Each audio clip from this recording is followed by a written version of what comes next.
नमस्कार दोस्तों, मैं आचार्य के शास्त्री वास्तु एवं ज्योतिषाचार्य सूर्या ज्योतिष में स्वागत करता हूं। मित्रों, हमारे अष्टम भाव के बारे में चर्चा चल रही है कि अष्टम भाव से आयु का विचार किया जाता है।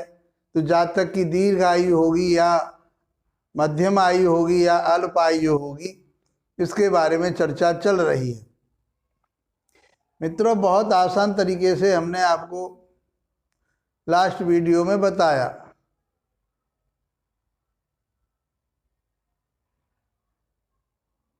बृहद शास्त्र के जो श्लोक हैं उनका हिंदी रूपांतरित आपके सामने रखा और बताया।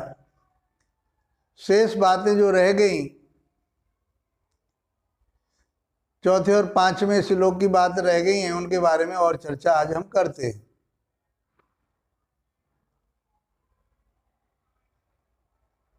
हम पहले आपको बता चुके हैं, अष्टमेश केंद्र में हो, त्रिकोण में हो, दीर्घायु होती है। लग्नेश और अष्टमेश का संबंध बने तो दीर्घायु होती है। शुभ ग्रहों का प्रभाव हो तो दीर्घायु होती है। पणफड़ में हो, आपो के लिंब में हो, ये हम आपको बहुत आसानी से बता चुके हैं।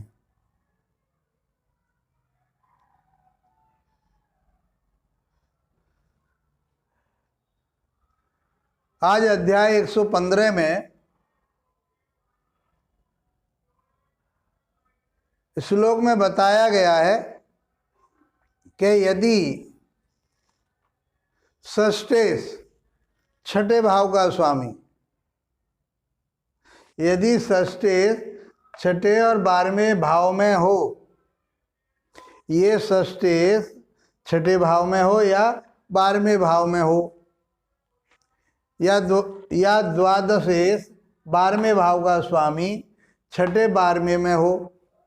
ये 12वें भाव का स्वामी या तो 12वें में बैठा हो या छठे भाव में बैठा हो, अथवा लगन से, ये हमारी लगन है, उसको लगन कहते हैं, हमारा जातक का ये शरीर होता है, अथवा लगन से अष्टम भाव में हो तो जातक की दीर्घ आयु होती है। कहाँ कहाँ बताया? षष्ठेश और द्वादशेश छठे भाव का स्वामी और 12वें भाव का स्वामी छठे में बैठे हों या 12वें में बैठे हों, या दोनों द्वादशेश छठे में बैठा हो और षष्ठेश 12वें भाव में बैठा हो, तो ये संबंध बना छठे और 12वें भाव का, यहाँ बैठे हों, या लगन से अष्टम भाव में बैठे हों तो जातक की दीर्घ आयु होती है। अब हम इस चीज को बता चुके हैं, आप समझ पा रहे होंगे कि ये श्लोक क्या कहना चाहता है। यदि लग्नेश, दूसरे श्लोक में कहा है, यदि लग्नेश या अष्टमेश या दोनों ही, लग्नेश लगन का स्वामी या अष्टमेश 8वें भाव का स्वामी, बात यहाँ की हो रही है अष्टम भाव की, ये आयु भाव कहा गया है। तो लग्नेश या अष्टमेश या दोनों, अष्टमेश भी है या लग्नेश भी, कहाँ हो? स्वराशि में हो। लग्नेश या अष्टमेश इसमें हो, अपनी ही राशि में बैठे हो, स्वराशि में बैठे हो। और आगे चल करके ये और बताया उन्होंने कि नवांश में भी वो स्वराशि या अपने ही नवांश में गए हों, अर्थात अपनी ही राशि में गए हों, या मित्र राशि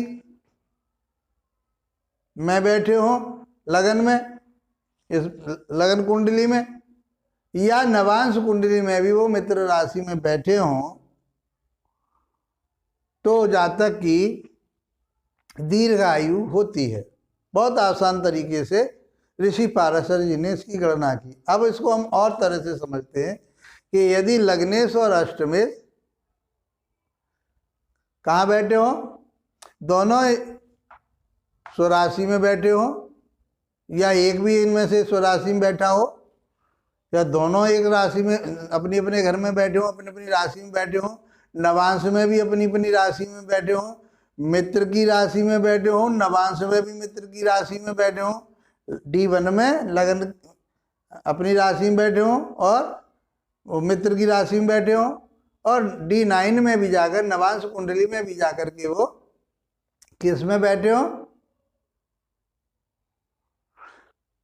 मित्र के नवांश में बैठे हो, तो उस जातक की दीर्घायु होती है। बहुत आसान तरीके से बताया। यदि लग्नेश और अष्टमेश यहाँ कहीं भी मित्र अपने राशि में बैठे हो या मित्र की राशि में बैठे हो, और नवांश में भी वो मित्र की राशि में बैठे हो या अपनी राशि में बैठे हो, अपने ही नवांश में बैठे हो, मित्र के नवांश में बैठे हो, तो जातक की दीर्घायु बताई है। आगे तीसरे श्लोक में बात की है, यदि 1, 8 और 10वें भाव के स्वामी भावेश, कौन कौन से, लगन के, अष्टम भाव के और 10वें भाव के। ये 10वें भाव की चर्चा हम लास्ट वीडियो में कर चुके हैं। लगन, अष्टम और 10वें भाव के जो स्वामी हैं, भावेश हैं, वो केंद्र त्रिकोण में बैठे हों। कहाँ बैठे हों? D1 में केंद्र त्रिकोण में बैठे हों। केंद्र त्रिकोण हम आपको बता चुके हैं, पहला भाव, चौथा भाव, 7वां भाव और 10वां भाव ये केंद्र होता है, और 5वां भाव और 9वां भाव ये जो है त्रिकोण कहा गया है। ये हम बार बार आपको रिपीट करा रहे, बताते चल रहे हैं। अब आप इनको समझ पाए होगे, 12 भावों को के स्थानों को समझ पाए होगे कि कौन सा स्थान कौन सा होता है। ये बात कही ऋषि पाराशर जी ने। इसमें लास्ट में चौथे 5वें श्लोक में और उन्होंने बात कह दी, लास्ट श्लोक उनके, उनमें ये कहा, यदि लग्नेश स्वराशि उच्च राशि में हो। यदि लग्नेश किस में हो? अपनी राशि में बैठा हो, अपने घर का ही बैठा हो, लगन में ही बैठा हो, वही होगी, या दूसरी राशि उसकी है तो वहाँ बैठा हो, और उच्च में बैठा हो या वो उच्च में बैठा हो, उच्च की राशि में बैठा हो, जो उसकी राशि है। ये लग्नेश या तो अपनी राशि में बैठा हो या अपनी उच्च राशि में बैठा हो, एवं चंद्रमा लाभ स्थान में बैठा हो। लाभ स्थान कौन सा? 11वां भाव। या चंद्रमा कहाँ बैठा हो? 11वें भाव में बैठा हो। और गुरु अष्टम भाव में बैठा हो। कितनी कंडीशन बताई? लग्नेश अपनी राशि में बैठा हो या उच्च राशि में बैठा हो, चंद्रमा 11वें भाव में बैठा हो, गुरु कहाँ बैठा हो? 8वें भाव में बैठा हो, तो जातक की दीर्घायु बताई गई है कि उस जातक की दीर्घायु होती है। वो दूसरे श्लोक में फिर बताया उन्होंने, लग्नेश बहुत बलवान हो। लग्नेश बहुत बलवान हो तथा केंद्रगत गया हो, केंद्रगत शुभ ग्रहों से दृष्ट हो। लग्नेश बहुत बलवान हो। बलवान कैसे होता है? वो अपनी राशि में बैठा हो, उच्च की राशि में बैठा हो, शुभ ग्रह उसको देख रहे हो, यही बलवान होते हैं। शुभ कर्तरी में हो, शुभ ग्रहों के साथ हो, नवांश कुंडली में भी उसका बल अच्छा हो, तो इस तरह से कहा गया है कि लग्नेश बहुत बलवान हो और केंद्रगत, केंद्र के बीच में बैठा हो, इन केंद्र में बैठा हो और उसे शुभ ग्रह देख रहे हो, तो वो जातक धनवान होता है, सब गुणों से संपन्न होता है और दीर्घ आयु वाला होता है। बहुत अच्छी बात बताई। इसमें सद्गुणी की बात भी हो रही है उसकी, और धनवान की भी बात हो रही है। दीर्घायु तो वो होता ही है। क्या बताया? लग्नेश बहुत बलवान हो, केंद्र में बैठा हो, शुभ ग्रहों से वो दृष्ट हो, देख रहे हो शुभ ग्रह उसको, तो वो जातक धनवान होता है, गुणवान होता है, गुणी होता है, विद्वान होता है, और इसी के साथ उसकी दीर्घायु भी होती है। बहुत आसान तरीके से ऋषि पाराशर जी ने अष्टम भाव की बात की। यदि आप और अपना विशेष ज्ञान बढ़ाना चाहते हैं तो इन योगों को आप उत्तर कालामृत में भी देख सकते हैं। और ये तो हमने बृहत्होरा शास्त्र पाराशर ऋषि ने जो दिया, हम तो उसी को लेकर के चल रहे हैं। अपना ज्ञान बढ़ाने में कोई बुराई नहीं है। वो कालिदास जी का लिखा हुआ है उत्तर कालामृतम, उसको देख पढ़िए और उनमें ये सारी चीज़ें आपको मिल जाएंगी। बृहत्होरा शास्त्र में तो आपको ये चीज़ें बृहत्होरा शास्त्र की ही बताई हैं हमने, और ज्ञान की बात कर रहे हैं, बहुत सारी चीज़ें आपको मिलेंगी। ऋषि पाराशर जी का आयुर्दाव एक ग्रंथ अलग से लिखा गया है, उसको आप पढ़ो। उसमें आयु निकालने की बहुत विधियां बताई हैं। ये विधि पाराशर जी ने बहुत सामान्य और सटीक, और क्योंकि अब आप किसी का विश्लेषण कर रहे हो, आपके पास कोई व्यक्ति आपका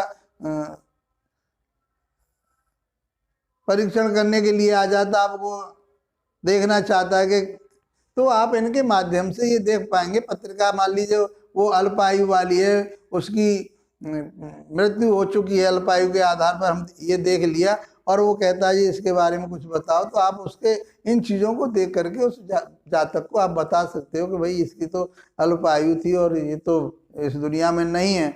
तो ये चीज़ें आपको समझनी पड़ेंगी, इसलिए इसको समझिए, पढ़िए, ज्ञान इकट्ठा कीजिए जितना भी आप कर सकते हैं। तो मित्रों, ये जो 6 और 8 12 की बात जो कही गई है, आप इस बात को समझ पा रहे होंगे, ये विपरीत राजयोग की बात हो रही है। विपरीत राजयोग बता चुके हैं आपको कि 6 8 12वें भाव के स्वामी 6 8 12 में भी चले जाएं तो वो विपरीत राजयोग हो जाता। तो ऐसे जातक की भी जो आयु बताई है वो दीर्घ आयु बताई है।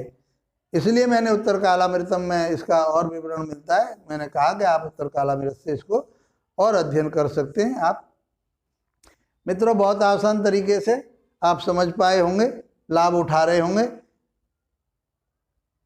आप इसको लाइक कीजिए, शेयर कीजिए, कमेंट्स बॉक्स में बताइए यदि कोई बात रह गई है तो बताइए, क्योंकि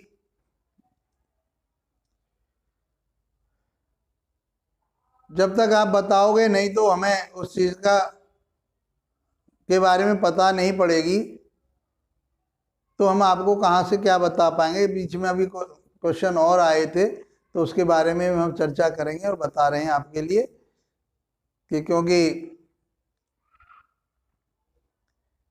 ये बहुत विस्तृत ग्रंथ है, इसको बहुत आसानी से ऋषि पाराशर जी ने आपके सामने रखा है। इसको सीखिए और इसका लाभ उठाइए।